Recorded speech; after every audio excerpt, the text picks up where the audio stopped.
گزر جا عقل سے آگے کے یہ نور، گزر جا عقل سے آگے کے یہ نور، چراغ راہ ہے منزل نہیں ہے، چراغ راہ ہے منزل نہیں ہے۔ الحمدللہ رب العالمین والصلاة والسلام علی سید الانبیاء والمرسلین، اما بعد فاعوذ باللہ من الشیطان الرجیم، بسم اللہ الرحمن الرحیم۔ الصلاة والسلام علیک یا رسول اللہ وعلی آلک واصحابک یا حبیب اللہ، الصلاة والسلام علیک یا نبی اللہ وعلی آلک واصحابک یا نور اللہ۔ FGN چینل کے ناظرین، حاضر ہیں لے کر پروگرام سفر کی کہانی۔ جیسا کہ آپ کو معلوم ہے، اس پروگرام میں مسلسل سفر بیان کیے جاتے ہیں، اور وہ سفر یا تو قرآنی سفر ہوتے ہیں یا کوئی نہ کوئی تاریخی سفر ہوتے ہیں، یا کچھ نہ کچھ ان سے سیکھنے کو ملتا ہے۔ اس طرح کے سفر کو ہم اپنے پروگرام میں شامل کرتے ہیں، اور ان سفر کو سننے کے بعد میں بہت ساری چیزیں نئی ہمیں معلوم ہوتی ہیں، تجربات کا خزانہ ہاتھ آتا ہے، اور انفارمیشن کا جو ذخیرہ ہے وہ ہمارے پاس جمع ہو جاتا ہے۔ ناظرین کرام، آئیے آج بھی ایک انشاءاللہ الکریم ہم سفر کو شامل کریں گے اپنے پروگرام میں۔ ابتداً درود پاک کی فضیلت کو اپنے پروگرام کی زینت بناتے ہیں۔ فرمان آخری نبی رسول ہاشمی صلی اللہ علیہ وسلم ہے کہ جسے یہ پسند ہو کہ اللہ رب العزت کی بارگاہ میں پیش ہوتے وقت اللہ رب العزت اس سے راضی ہو، اسے چاہیے مجھ پر کثرت سے درود شریف پڑھے۔ سبحان اللہ۔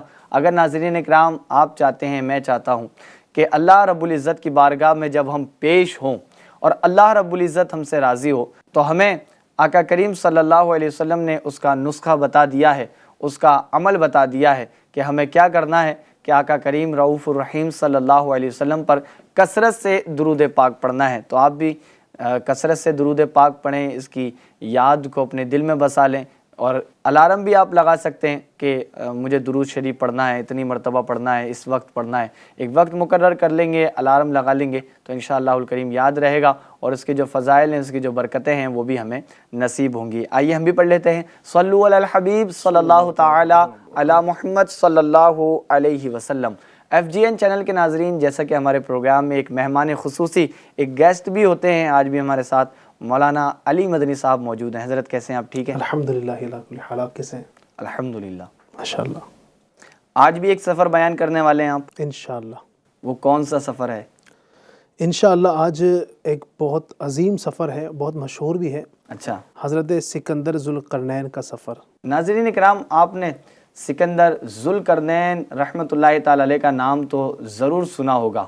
یہ کون ہے؟ مزید جاننے کے لیے آج کا سلسلہ آپ کے لیے یہ کفایت کرے گا انشاءاللہ الکریم۔ اور آج یہ جو سفر بیان کیا جائے گا، یہ بڑا حیرت انگیز بھی ہے، اس کے اندر بہت ساری باتیں ایسی بھی ہیں جو آپ کے لیے نئی ہوں گی، تو آپ اس کو مس نہ کریں، اسکرین کے قریب آ جائیں، ہو سکے تو اس کی دعوت کو مزید بھی عام کر دیں اور توجہ سے سنیں۔ جی تو شروع کرتے ہیں انشاءاللہ۔ صلو علی الحبیب صلی اللہ تعالی علی محمد صلی اللہ علیہ وسلم۔ تو FGN چینل کے ناظرین، ہو جائیے ریڈی، تیار سننے کے لیے آج کے سفر کیا ہیں۔ بڑے دلچسپ ہیں۔ اللہ تبارک و تعالی نے قرآن مجید فرقان حمید میں ہی سورہ کہف کے اندر ان سفروں کا ذکر کیا ہے۔ بہت زبردست سفر ہیں، بہت کچھ معلومات بھی ان سفروں کے اندر ہیں۔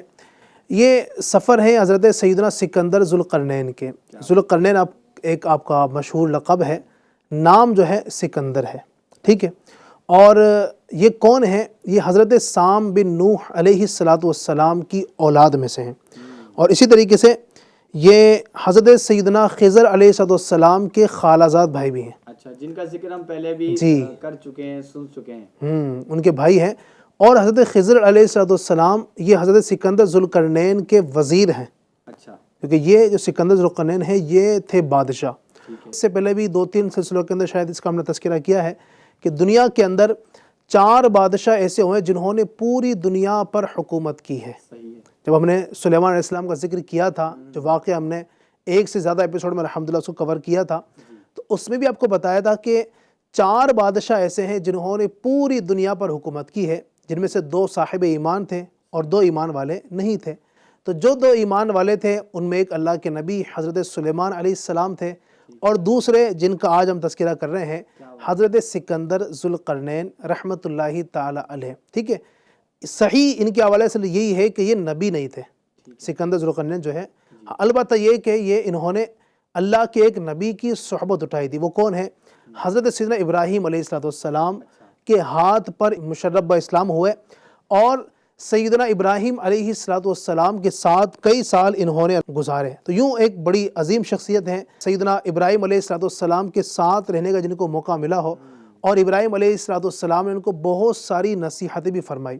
تو بڑے عظیم اور دانا اور سمجھدار، اور ان کی زندگی کے جو واقعات آپ پڑھیں گے نا تو اس میں آپ یہ ضرور پائیں گے کہ انہوں نے سفر بہت کیے ہیں، یہاں تک کہ آپ کو میں بتاؤں تو ذوالقرنین جن کا لقب ہے، ذوالقرنین کا مطلب ہوتا ہے دو سینگوں والا، قرنین مطلب ہوتا ہے دو سینگ، ذوالقرنین مطلب دو سینگوں والا۔ تو ان کو دو سینگوں والا کیوں کہا جاتا ہے؟ کیا وجہ ہے؟ اس کی کئی وجوہات علماء نے بیان کی ہے۔ نبی اکرم صلی اللہ علیہ وآلہ وسلم نے بھی اس کی وجہ بیان فرمائی، اور پیارے آقا صلی اللہ علیہ وسلم نے ارشاد فرمایا کہ یہ ذوالقرنین کے لقب سے اس لیے مشہور ہوئے کیونکہ انہوں نے دنیا کے دونوں سینگوں یعنی دنیا کے دونوں کناروں کا چکر لگایا ہے۔ کیا بات، یعنی دنیا میں انہوں نے پوری دنیا میں گھومے ہیں، یعنی ان کا یہ بڑا ایک کارنامہ تھا کہ انہوں نے دنیا میں بہت زیادہ سیاحت کیے، اللہ تبارک و تعالیٰ کی زمین کا بہت انہوں نے چکر لگایا ہے۔ تو چونکہ پوری دنیا کے بادشاہ تھے، بہت بڑی حکومت تھی، اور ان کا یہ معاملہ اس طرح تھا ماشاءاللہ الرحمن۔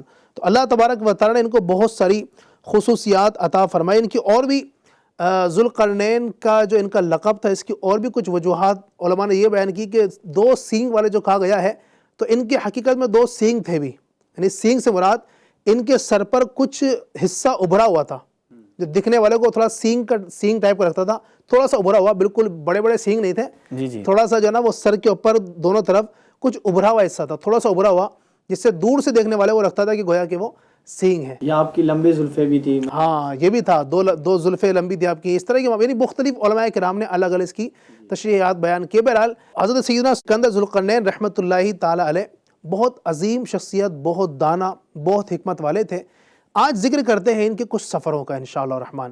اللہ تبارک و تعالی نے سورہ کہف کے اندر ان کے سفر کو بیان کیا ہے۔ انہوں نے دنیا کے جو سفر کیے، مشہور سفر جو ہیں، بڑے 3 سفر ہیں، اس کو اللہ تبارک و تعالی نے بھی قرآن کریم کے ان تینوں سفروں کو سورہ کہف کے اندر ارشاد فرمایا ہے۔ آئیے باری باری ایک ایک سفر کو ہم انشاءاللہ آپ کے سامنے بیان کرتے ہیں، اور اس سے کچھ باتیں بھی سیکھنے کی کوشش کرتے ہیں۔ اچھا، انہوں نے سفر شروع کیوں کیا؟ پہلے تو میں آپ کو یہ بتاتا چلوں، بادشاہ ہے، بادشاہ تو اپنی جگہ بیٹھا رہے، ٹھیک ہے، اور رعایا اس کی کام کرتی رہتی ہے نا بھائی، ہے نا، اپنے حاکم مقرر کر دیتے ہیں، فلاں ملک میں یہ حاکم ہے، فلاں ملک میں یہ حاکم ہے، بادشاہ اپنی جگہ بیٹھا رہے، نظام چلتا رہتا ہے۔ انہوں نے سفر کیوں کیا؟ بڑی پیاری وجہ اس کی کتابوں کے اندر میں نے پڑھی۔ انہوں نے اصل میں سفر اس لیے کیا کیونکہ انہوں نے پرانی کتابوں کے اندر ایک بات پڑھی تھی لکھی ہوئی کہ حضرت سام بن نوح علیہ السلام کی اولاد میں سے ایک شخص ایسا ہوگا، انہوں نے ایک کتاب میں پڑھا تھا، ایک شخص ایسا ہوگا کہ جو آب حیات پیے گا۔ آب حیات یعنی وہ پانی کہ بندہ جس کو پی لے تو اس کو کبھی موت نہیں آتی ہے، قیامت تک موت نہیں آئے گی۔ آج بھی کئی لوگ جو ہے نا آب حیات ڈھونڈنے کی جستجو میں لگے ہوئے ہیں، لیکن وہ اس طرح ظاہر بات ہے جس طرح نہیں ملتا ہے۔ تو انہوں نے کتاب میں پڑھا ہوا تھا پرانی کتابوں کے اندر کہ سام بن نوح علیہ السلام کی اولاد میں سے ایک بندہ ایسا ہوگا کہ جو آب حیات تک پہنچ جائے گا، یعنی اس پانی تک پہنچ جائے گا کہ جس کو پینے کے بعد آدمی کو موت نہیں آتی ہے۔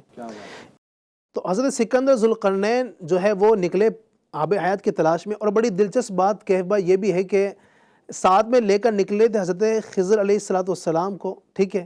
ان کی یہ جستجو تھی، نکلے اس لیے تھے کہ تاکہ آب حیات کو تلاش کریں، اس کو پئیں اور قیامت تک زندہ رہیں۔ لیکن ہوا یوں کہ یہ تو پہنچ نہ سکے، یہ دونوں حضرات نکلے تو راستے میں کہیں الگ الگ ہو گئے کسی وجہ سے، تو حضرت خضر علیہ السلام تو آب حیات کے چشمے تک پہنچ گئے، انہوں نے وہ پانی پی لیا، لیکن حضرت سکندر ذوالقرنین جو ہے وہ اس پانی تک پہنچ نہ سکے، اور اس پانی کے پینے سے وہ محروم رہے، ٹھیک ہے۔ اس کی اب اور بھی تفصیلات کتابوں کے اندر موجود ہے کہ یہ جو ہے نا یہ پانی کہاں پر ہوا کرتا تھا، کیا اس کی نشانیاں تھیں وغیرہ وغیرہ، تو چونکہ ہمارا یہ اس وقت ٹاپک نہیں ہے۔ بہرحال اب چونکہ سکندر ذوالقرنین جو ہے، اچھا میں آپ کو بتا رہا تھا حضرت خضر علیہ السلام کے تعلق سے کہ خضر علیہ السلام نے یہ پانی پیا، اور میں نے کتابوں کے اندر یہ بات پڑھی ہے کہ آج بھی زندہ ہیں سبحان اللہ، اور انہوں نے نبی اکرم صلی اللہ علیہ وسلم سے ملاقات بھی کی. حالانکہ ہیں نبی پاک سے پہلے کے زمانے کے نبی ہیں یہ، لیکن انہوں نے نبی پاک سے ملاقات کی، اور علماء نے کہا اس وجہ سے یہ نبی بھی ہیں اور نبی اکرم صلی اللہ علیہ وسلم کے صحابی بھی ہوئے. سبحان اللہ. خیر دوبارہ آتے ہیں ہم سکندر ذوالقرنین کی طرف، چونکہ ان کے حوالے سے ہمیں آج گفتگو کرنی ہے. اب جناب یہ پانی کی تلاش تو نہیں کر سکے، اب انہوں نے زمین کے 3 سفر کیے. ٹھیک ہے، مشرق، مغرب اور شمال کے. مشرق، مغرب، شمال کیا ہے؟ 4 سمتیں ہوتی ہیں نا، ایسٹ، ویسٹ، نارتھ اور ساؤتھ. ٹھیک ہے، ایک وہ ہوتی ہے کہ جہاں سورج ڈوبتا ہے اسے کہتے ہیں مغرب. ٹھیک ہے، ہندوستان والے جہاں سے کعبۃ اللہ شریف کا رخ کرتے ہیں نا، تو وہ جو رخ ہوتا ہے وہ ہوتا ہے مغرب کا رخ، یعنی جس جگہ سورج ڈوبتا ہے. اور جہاں سے سورج نکلتا ہے اس کو کہتے ہیں مشرق، سورج کو نکلنے کی جگہ. اور تیسری سمت ہوتی ہے شمال، اور چوتھی ہوتی ہے جنوب. ٹھیک ہے، اس کو انگلش میں اگر میں کہوں مزید آسان کرنے کے لیے، مشرق جو ہوتی ہے اس کو بولتے ہیں ایسٹ، مغرب کو بولتے ہیں ویسٹ، شمال کو بولتے ہیں نارتھ، اور جنوب کو بولتے ہیں ساؤتھ. ٹھیک ہے، تو حضرت سیدنا سکندر ذوالقرنین رحمۃ اللہ تعالی علیہ نے 3 سمتوں کا سفر کیا، مشرق، مغرب اور شمال، یعنی ایسٹ، ویسٹ اور نارتھ کا سفر کیا. سب سے پہلے آپ نے سفر کیا ویسٹ کا، یعنی جہاں پر سورج ڈوبتا ہے جسے مغرب کہتے ہیں. تو یہ آب حیات کی تلاش میں نکلے تھے، وہ تو نہ مل سکا. اب یہ جناب نکلے اور ایسی جگہ پہنچے، انہوں نے دیکھا کہ وہاں پر بڑے ہی عجیب و غریب قسم کے لوگ ہیں. اور آپ نے جب آبادی ختم ہو گئی، مزید آگے گئے، ایسی جگہ پر پہنچ گئے کہ اب آبادی کا نام و نشان نہیں. اچھا، چونکہ اس جگہ پر سورج ڈوبتا تھا، تو آپ نے دیکھا کہ سورج اس طرح ڈوب رہا ہے گویا کہ کالے پانی کے اندر سورج نگاہوں کے سامنے ڈوبتا ہوا نظر آ رہا ہے. جن لوگوں نے سمندر کا سفر کیا ہوگا، جیسے ہمارے ممبئی میں بھی سمندر ہے، ٹھیک ہے، اور اس سے جب دور جاتے ہیں ایسی جگہ پر جہاں پر سورج ڈوبتا ہے، تو جب اس وقت آپ دیکھیں گے نا پانی کے اندر، تو ایسا لگے گا کہ کالے پانی کے اندر سورج ڈوب رہا ہے اس وقت. اچھا، آپ نے جیسے ذکر کیا ہے کہ ہمارے ممبئی میں بھی سمندر ہے، آپ نے کیا ہے کبھی سفر تو کیا ہے، لیکن اس طرح سمندر کا سفر ہاں چھوٹا موٹا کیا ہے، بہت بڑا سفر نہیں کیا ہے. اب تو میں بتانا ہی چاہ رہا تھا ایف جی این چینل کے ناظرین کو کہ اب یہ جو سفر ہے سیدنا سکندر ذوالقرنین کا، یہ ایسی جگہ پہنچے جہاں پر سورج ڈوبتا ہے، مغرب کی جگہ. تو کیا دیکھا کہ بالکل ایسی جگہ، یعنی اپنی نگاہوں کے سامنے گویا سورج کو ڈوبتا ہوا دیکھ رہے ہیں. اب انہوں نے وہاں پر کچھ لوگوں سے ملاقات کی، تو وہاں کے لوگ بڑے عجیب و غریب تھے. یعنی ان لوگوں کا جو لباس تھا نا، وہ جانوروں کی کھالیں سی پہنا کرتے تھے. اچھا، جانوروں کی کھالوں کے علاوہ کچھ پہنا نہیں کرتے تھے. اور ان کا جو پانی تھا، یعنی کھانا پانی جو تھا ان کا کھانا دریائی جو مردہ جانور تھے ان کے علاوہ کوئی کھانا نہیں تھا. اچھا، دریا کے جو مردہ جانور ہوتے ہیں، ٹھیک ہے، مچھلی ہے یا دیگر جو بھی جانور ہوں گے دریا کے، صرف وہی کھاتے تھے، اسی پر گزارا تھا، اس کے علاوہ وہ کچھ کھاتے نہیں تھے. تو اس طرح کا ان کا گزر بسر تھا، الگ اس طرح کی زندگی تھی. اب سکندر ذوالقرنین رحمۃ اللہ تعالی گئے، ان کو دعوت دین دی اور ان کے سامنے کچھ تبلیغ بھی کی.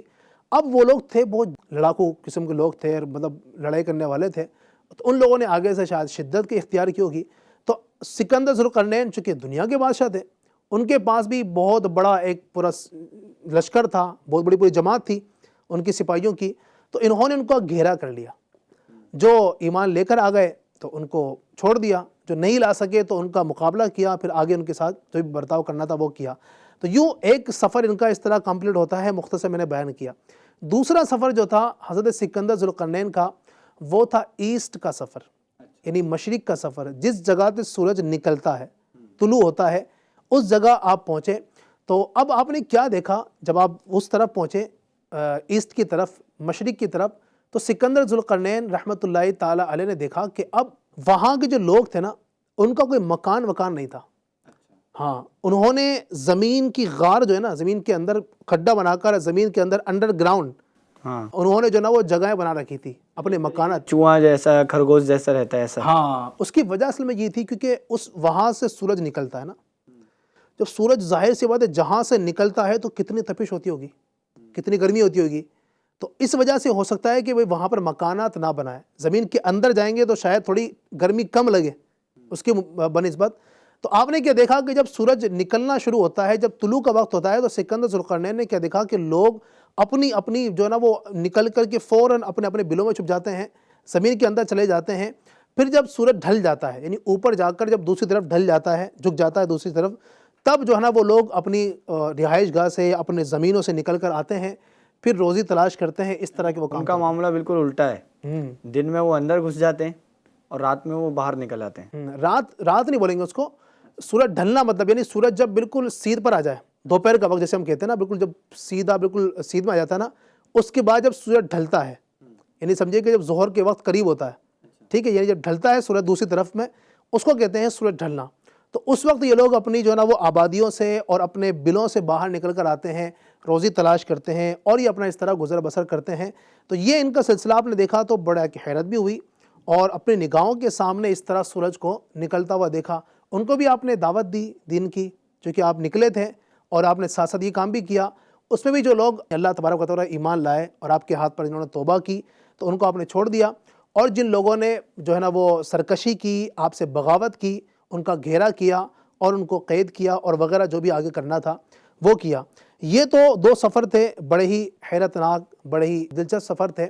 اب مزید جو ایک سفر ہوا وہ بڑا انٹرسٹنگ ہے، بڑا ہی، اور وہ سفر تھا شمال کا سفر، نارتھ کا سفر تھا۔ وہ نارتھ سائڈ جو ہے زمین کا، اس طرف حصہ جو ہے وہاں پر آپ نے سفر کیا۔ تو سیدنا سکندر ذوالقرنین رحمۃ اللہ تعالی وہاں پر گئے۔ وہاں کے لوگ اور الگ طرح کے، اچھا، وہاں کے لوگ تو بالکل اتنے الگ تھے کہ ان کی زبان ہی سمجھ میں نہیں آتی تھی، اچھا، ان کی لینگویج سب سے الگ، ان کے بولنے کا اسٹائل، ان کا ڈیل ڈول، ان کا چلنے کا انداز، ان کا گفتگو کا انداز، یعنی بالکل سمجھ ہی نہیں پا رہے تھے کہ یہ بندے بول کیا رہے ہیں، اب یہ یہ کہنا کیا چاہتے ہیں۔ اب سمجھے تو کیا سمجھے، اب سمجھنے کا ایک طریقہ تھا، وہ تھا اشاروں کی زبان۔ اب اشاروں کی زبان سب کو آئے تو سمجھے بندہ۔ بھئی یہ گونگا آپ سے بات کرنے لگ جائے اگر کیف بھائی، تو آپ کیسے سمجھو گے کہ بھئی کیا بولنا چاہ رہا ہے؟ تھوڑی دیر تو میں سوچوں گا، سوچیں گے بھئی کروں کیا۔ ہاں، اب یوں بولے اگر وہ تو پانی مانگ رہا ہے یا چائے مانگ رہا ہے یا شربت مانگ رہا ہے، کیا مانگ رہا ہے؟ مانگ تو کچھ رہا ہے لیکن مانگ کیا رہا ہے وہ، یہی بات صحیح ٹھیک ہے۔ تو اب بریانی کا اشارہ کیسے کرو سمجھو گے آپ ہیں؟ آپ کو قورمہ کھانا ہے تو کیسے سمجھو گے آپ؟ یعنی ان کے اپنے اشارے ہوتے ہیں لیکن ہم تو سمجھ نہیں پائیں گے نا۔ ہاں، اگر آپ نے اسپیشل پرسن ڈپارٹمنٹ کے تحت کورس کیا ہوگا 12 دن کا یا 7 دن کا جو ہوتا ہے تو شاید آپ سمجھ پائیں۔ خیر، یہ تو میں نے ایسی بات عرض کر دی۔ اب چونکہ ان لوگوں کی زبان تھی بالکل الگ نا، کیا بولنا چاہ رہے ہیں، کیا کہنا چاہ رہے ہیں، کیا سمجھانا چاہ رہے ہیں، کچھ سمجھ میں نہیں آیا۔ اب سکندر ذوالقرنین نے کیا کہ بھئی اب اشارے کی زبان سے گفتگو کرنی پڑے گی۔ مشکل کے ساتھ، بہت مشکل سے اشاروں کی زبان میں انہوں نے کچھ گفتگو کرنے کی کوشش کی، اور کچھ وہ لوگ جو ہے نا وہ سمجھنے میں کامیاب ہوئے۔ تو پتہ یہ چلا کہ یہاں پر ایک اور قوم آباد ہے، ایک بڑی خطرناک قسم کی وحشی اور جانوروں کی طرح، مطلب جو ہے نا ہڑا اڑی کرنے والے اور سب کو کھا جانے والی قوم تھی، جس کا نام آپ نے سنا ہوگا یاجوج ماجوج۔ اچھا، یہ اس سفر کی وہ ہے کہانی؟ اسی سفر میں تھا وہ، جو دنیا کا آپ نے تیسرا سفر کیا تھا، نارتھ کا سفر، شمال کا سفر جو کیا تھا سکندر ذوالقرنین نے، وہاں پر اس قوم سے سامنا ہوا تھا۔ تو یہ جو قوم تھی، لوگ جو وہاں کے تھے، اصل میں وہ لوگ جو کہنا چاہ رہے تھے نا اپنی زبان میں، جو سکندر ذوالقرنین سمجھ نہیں پا رہے تھے، وہ یہی کہنا چاہ رہے تھے کہ یہاں پر جو قوم ہے یاجوج ماجوج، یہ بڑی خطرناک قسم کی قوم ہے، اس سے آپ ہمیں نجات دیجیے۔ اب یاجوج ماجوج جو ہے نا یہ کتنے خطرناک تھے، ان کی تعداد بہت زیادہ تھی نا، اور یہ لوگ ہر وقت باہر نہیں آتے تھے اپنے بلوں سے، بلکہ یہ لوگ موسم ربیع میں، یعنی جس وقت پھل لگے ہوتے ہیں، کھیتیاں لگی ہوتی ہیں، سرسبز و شادابی ہر طرف پھیلی ہوتی ہے، تو یہ لوگ اپنے مکانات سے باہر آتے تھے، اور جتنی بھی کھیتیاں ہیں، جتنے پھل ہیں، جتنے درخت، یہاں تک کہ آدمی، جانور اور جو کچھ بھی ہوتا تھا نا، سب ہڑپ کر جاتے تھے کیف بھائی، سب کچھ ہی یہ لوگ سب کچھ چیزیں کھا جاتے تھے، کچھ بھی نہیں چھوڑا کرتے تھے۔ اس طرح کی یہ قوم تھی یاجوج اور ماجوج، جن کا نام تھا۔ اب حضرت سیدنا سکندر ذوالقرنین رحمۃ اللہ تعالیٰ علیہ کے سامنے لوگوں نے عرض کی کہ حضور آپ اس قوم سے ہماری نجات دلائیے، اس قوم سے ہمیں چھٹکارا دلائیے۔ تو سکندر ذوالقرنین رحمۃ اللہ تعالیٰ جس سے جب لوگوں نے یہ کہا، تو لوگوں نے یہ بھی فرمائش کی، پیشکش کی کہ حضرت آپ جو ہے ہم سے کچھ پیسے آپ چاہیں تو لے لیں، لیکن آپ اس قوم سے ہمیں نجات دلائیے، کچھ ہم سے پیسے لے لیں، آپ کچھ قیمت دے لیجئے، لیکن اس قوم سے نجات دلائیے۔ تو سکندر ذوالقرنین نے کہا کہ اللہ کے فضل سے ہمارے پاس بہت کچھ ہے، ہمیں تم سے کچھ لینے کی حاجت نہیں، البتہ یہ کہ تم جسمانی طاقت کے ذریعے سے میری مدد کرو تو میں تمہارے ساتھ اس مسئلے کا حل کرتا ہوں۔ اب چونکہ وہاں پر تھے 2 پہاڑ، سدین کا ذکر ہے، 2 پہاڑ تھے، اور ان دو پہاڑوں کے بیچ میں یہ جو قوم تھی یاجوج ماجوج کی، یہ آباد تھی۔ یعنی ایک طرف یاجوج ماجوج ہیں، بیچ میں پہاڑ ہیں، اور اس طرف یہ قوم ہے۔ تو اب کیا کرنا یہ تھا کہ ان کو قید کرنا تھا، ان کو بند کرنا تھا۔ ان کو بند کیسے کریں، ان کو قید کیسے کریں؟ تو اب اس کے لیے کیا کیا، سکندر ذوالقرنین نے کہا کہ آپ لوگ میری مدد کیجئے۔ اب کیا یہ، چنانچہ آپ نے دونوں پہاڑوں کے درمیان بنیاد کھدوائی پہلے تو، ٹھیک ہے، دونوں پہاڑوں کے بیچ میں بنیاد کھدوائی، اس کو نیو بھی کہتے ہاں نیو کھدوائی۔ جب پانی نکل آیا تو اس پر پگھلائے ہوئے تانبے کے گارے سے پتھر جمائے گئے، ہیں۔ اچھا، تانبا پگھلا کر اس سے پتھر پہلے جمائے گئے، ٹھیک ہے، اور لوہے کے تختے نیچے اوپر چن کر ان کے درمیان میں لکڑی اور کوئلہ بھروا دیا، کیا بات ہے۔ اور اس میں آگ لگوا دی۔ اس طرح یہ دیوار پہاڑ کی بلندی تک اونچی کر دی گئی اور دونوں پہاڑوں کے درمیان کوئی جگہ نہیں چھوڑی گئی۔ پھر پگھلایا ہوا تانبا دیوار میں پلا دیا گیا، جو سب مل کر بہت ہی مضبوط اور نہایت ہی مستحکم، بالکل مضبوط طریقے کی دیوار بن گئی ہے۔ کیا بات ہے۔ یعنی بالکل اب ایسا انتظام کر دیا گیا کہ یہ قوم جو اندر تھی یاجوج ماجوج، یہ باہر نہ آ سکے۔ اس طرح ایک بہت مضبوط دیوار، تانبا اس میں ڈالا گیا اور اس طرح لکڑیاں ڈالی گئیں، کوئلہ ڈال کر کے اس کو بہترین طریقے سے مضبوط دیوار بنا دی۔ اور ان لوگوں نے شکایت کی تھی کہ آپ اس یاجوج ماجوج قوم سے ہماری حفاظت کیجئے، تو ان کی آپ نے مدد کی، اور اس طرح ان ظالم لوگوں سے اور اس طرح کی شدت والی قوم سے ان کو نجات دی۔ اللہ تبارک و تعالیٰ نے اس قوم کا قرآن کریم کے اندر ذکر بھی کیا، اور یاجوج ماجوج کا لفظ قرآن کریم کے اندر بھی موجود ہے۔ اب یہ بھی روایتوں میں آتا ہے کہ یہ حدیث پاک میں اس کو بیان کیا گیا روایت کے اندر کہ ایک وقت آئے گا قیامت کے قریب میں، جب سیدنا عیسیٰ علیہ السلام دنیا میں تشریف لے کر آئیں گے۔ آپ اس وقت آسمان پر ہیں، عیسیٰ علیہ السلام، یہ ہمارا عقیدہ ہے، اور آپ قیامت کے قریب میں، قرب قیامت، آپ علیہ السلام آسمان سے زمین پر تشریف لائیں گے۔ صحیح۔ اس وقت ایک وقت ایسا آئے گا کہ یہ قوم نکلے گی اپنی دیوار توڑ کر۔ وہ دیوار کیسے توڑے گی؟ تو روایت میں آتا ہے کہ روزانہ یہ جو لوگ ہیں اس دیوار کو چاٹتے ہیں، آج بھی چاٹتے ہیں، اور جب چاٹ کر تھوڑی سی باقی رہ جاتی ہے نا، تو ان میں سے کوئی بندہ کہتا ہے اس کو اب باقی کل چاٹ لیں گے، اور وہ لوگ اس کو چھوڑ دیتے ہیں، سو جاتے ہیں۔ پھر جب اگلے دن اٹھتے ہیں تو وہ دیوار پہلے سے زیادہ مضبوط ہوتی ہے، پھر چاٹنا شروع کرتے ہیں، پھر تھوڑی رہ جاتی ہے تو پھر کوئی بندہ کہتا ہے باقی کل کر لیں گے، پھر اگلے دن اٹھتے ہیں تو پھر مضبوط ہو جاتی ہے۔ تو اس طرح روزانہ کرتے ہیں۔ روایت میں آتا ہے کہ ایک دن ایسا آئے گا، ان میں سے ایک بندہ کہے گا کہ انشاءاللہ باقی دیوار کل چاٹ لیں گے، تو ان کے اس انشاءاللہ کہنے کی برکت سے اگلے دن وہ دیوار ٹوٹ جائے گی۔ اور اس طرح روایت میں آتا ہے کہ پھر یہ پوری کی پوری قوم جو ہزاروں لوگوں پر مشتمل ہوگی، اور اس طرح کے یہ کئی دنوں کے بعد، کئی سالوں کے بعد، ظاہر سی بات ہے یہ اپنی دیواریں توڑ کر نکلیں گے، اور اس وقت جو ان کے سامنے آئے گا، یہاں تک آیا کہ چشموں کا پانی، دریاؤں کا پانی پورا کا پورا پی جائیں گے۔ ایسے خوخار، ہاں، اس طرح خطرناک لوگ ہوں گے، درخت بھی کھا جائیں گے، انسانوں کو کھا جائیں گے، جانوروں کو کھا جائیں گے، یہاں تک کہ پوری دنیا کا چکر لگائیں گے۔ صرف 3 شہر ایسے ہوں گے جہاں پر یہ گھس نہیں سکیں گے، ایک تو مکہ مکرمہ، ایک مدینہ منورہ، اور تیسرا بیت المقدس۔ ان 3 مقامات کو چھوڑ کر پوری دنیا میں گھومیں گے اور تباہی مچائیں گے، بربادی مچائیں گے، بہت کچھ تباہ کریں گے۔ اس کے بعد لوگ روتے ہوئے عیسیٰ علیہ السلام کی بارگاہ میں آئیں گے، تو عیسیٰ علیہ السلام پھر اللہ تبارک و تعالیٰ کی بارگاہ میں دعا کریں گے، اور اللہ تبارک و تعالیٰ ان کی دعا کی برکت سے ان لوگوں کی گردنوں میں کیڑے پیدا کرے گا۔ اچھا، وہ کیڑے ان کو کاٹنا شروع کریں گے، مارنا شروع کریں گے، اور اس طرح ایک ایک کرتے کرتے کرتے کچھ ہی دیر میں یہ سارے کے سارے لوگ ہلاک کر دیے جائیں گے۔ اللہ تبارک و تعالیٰ نے قرآن کریم کے اندر اس قوم کا ذکر کیا اور فرمایا حتی اذا فتحت یأجوج ومأجوج وہم من کل حدب ینسلون۔ ترجمہ، یہاں تک کہ جب کھولے جائیں گے یاجوج و ماجوج، اور وہ ہر بلندی سے ڈھلکتے ہوں گے۔ اب ناظرین کرام نے یہ بات سنی ہوگی تو کتنی حیرت میں آ گئے ہوں گے۔ ظاہر ہے میں بھی حیرت میں ہوں، آپ بھی حیرت میں ہوں گے کہ یاجوج ماجوج آئیں گے، اتنی تباہی مچائیں گے، تو کیا یہ کہانی ہے؟ یہ کہانی نہیں بلکہ حقیقت ہے۔ اور یہ حقیقت کیسی حقیقت ہے کہ اس پر ایمان رکھنا یہ بھی ضروری بنتا ہے۔ کیوں؟ کیونکہ اس کا حکم قرآن کریم میں موجود ہے۔ جی علی بھائی، بالکل ایسا ہی ہے، یہ قرآن کریم کے اندر اس قوم کا ذکر ہے۔ اور اچھا، یہ ہے انسان ہی ہے، یہ انسان، لیکن انسانوں کے اندر بھی بڑے عجیب قسم کے انسان ہیں۔ یہ بھی نوح علیہ السلام کی اولاد سے ہیں۔ یہ اچھا، یاجوج ماجوج جو ہیں انسانوں میں سے ہیں، لیکن ہے اس قدر خطرناک کہ جانوروں کو کھا جانا، انسانوں تک کو کھا جانا، اور جناب درخت سامنے ہو تو اس کو کھا جانا، کھیتیاں کھا جانا، سب کچھ کھا جانے والے لوگ ہوں گے۔ قیامت کے وقت یہ نمودار ہوں گے، تباہی مچائیں گے، پھر عیسیٰ علیہ السلام کی دعا سے یہ لوگ ہلاک ہوں گے، اس طرح جو نا لوگوں کو آسانی ہوگی۔ تو یہ اس طریقے سے اللہ تبارک و تعالیٰ نے قرآن کریم کے اندر اتنے سارے سفروں کا ذکر کیا۔ تو آج جو ہم نے بیسیکلی حضرت سیدنا سکندر ذوالقرنین رحمۃ اللہ تعالی کے 3 سفر ایسٹ، ویسٹ اور نارتھ کے، مشرق، مغرب اور شمال کے بیان کیے، اس واقعے سے سیکھنے والوں کے لیے بہت کچھ ہے۔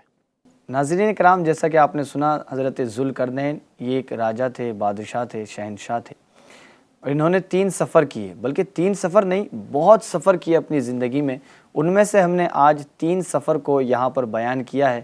ناظرین کرام، بیسیکلی یہ جو بادشاہ ہوا کرتے تھے، یہ سفر کیوں کیا کرتے تھے، یہ آپ کے ذہن میں ایک بات آنی چاہیے، اور اس کا جواب بھی میں دینا چاہوں گا کہ یہ سفر اس لیے کیا کرتے تھے کہ تجربات کا خزانہ حاصل ہونے اور بہت کچھ سیکھنے کے لیے اور اپنے آئی کیو لیول کو بڑھانے کے لیے یہ سفر کیا کرتے تھے۔ جیسا کہ 3 سفر ہوئے، 3 سفر کے درمیان میں 3 قومیں ملی۔ کس طرح کی قومیں تھیں؟ جن کا جینے کا انداز الگ تھا، بولنے کا انداز الگ تھا، گفتگو کا انداز الگ تھا، کھانے کا انداز الگ تھا، اور بہت کچھ چیزیں ان کی الگ تھیں۔ وہاں پر حضرت ذوالقرنین گئے، ان کو دیکھا، ان کو سمجھے، اور ان کے مطابق کچھ انہوں نے فیصلے کیے جس میں انہوں نے مدد مانگی تھی۔ یعنی ان قوموں نے حضرت ذوالقرنین سے جو مدد مانگی، آپ نے ان کی مدد بھی فرمائی۔ اچھا، آپ نے ایک لاسٹ جو سفر سنا، تیسرا سفر، اس میں ایک دیوار کا ذکر کیا گیا، وہ دیوار بنائی گئی۔ وہ جو قوم تھی جو پریشان تھی دوسری قوم سے، یعنی یاجوج ماجوج سے پریشان جو لوگ تھے، انہوں نے کبھی نہیں سوچا تھا کہ بھئی ہم ان سے رہائی پا سکتے ہیں، کچھ تدبیر کر لیں کہ ہم ان سے محفوظ ہو جائیں۔ ان میں اتنی عقل یوں سمجھ لیں نہیں تھی، ان کا انداز ہی ایک الگ تھا۔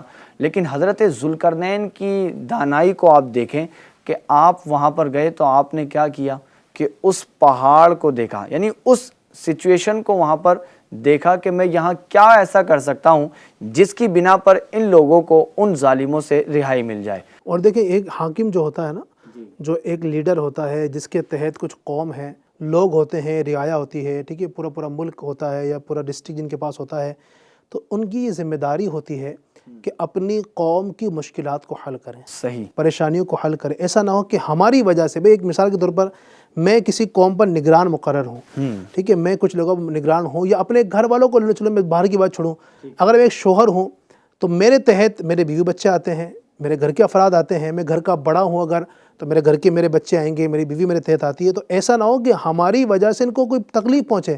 حاکم کا کام یہ نہیں ہے کہ بس حکم دینا، تم ایسا کر لو، تم یہ کر لو، اس کا کام یہ ہوتا ہے کہ نرمی کرنا۔ ان کو کوئی پریشانی ہے، سکندر ذوالقرنین نے دیکھا کہ پریشانی ہے، ٹھیک ہے، تو وہ ایک دانا تھے، وہ کاموں کو کرنے والے تھے۔ یہ نہیں کہ ٹھیک ہے بعد میں بھیج دیں گے یہاں پہ تم لوگوں کے پاس کسی کو، میں چلتا ہوں، نہیں، ان کام پورا کیا پھر گئے۔ صحیح، اور ان کو پھر آفر بھی دیا گیا کہ آپ کو ہم مال دے دیں گے اس پریشانی سے رہائی کے لیے، لیکن آپ نے مال نہیں لیا، سبحان اللہ۔ ان کی مدد کی، اور مدد کس انداز میں کی؟ ناظرین، اس سے نا آپ کو بھی ایک یہ فیصلہ لینے کی جو ہے نا ترغیب ملتی ہے کہ فیصلہ کس طرح کرنا چاہیے۔ آپ آن اسٹیج تھے، ٹھیک ہے، وہاں پر آپ نے دیکھا کہ میرے لیے کیا چیز ممکنات میں سے ہے، میں کس طرح ان کو بچا سکتا ہوں۔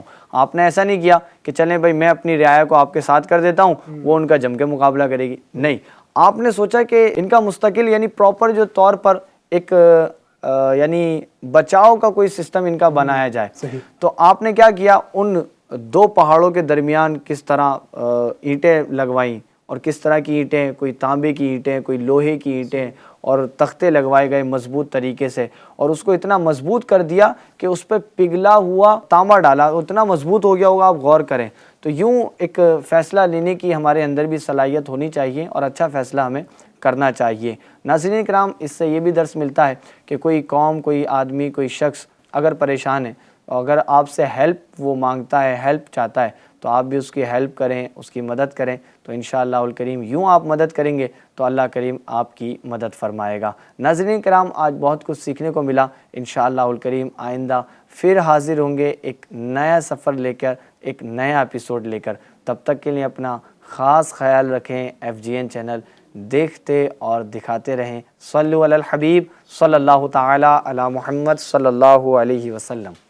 گزر جا عقل سے آگے کے یہ نور، گزر جا عقل سے آگے کے یہ نور، چراغ چراغ راہ ہے منزل نہیں ہے، چراغ راہ ہے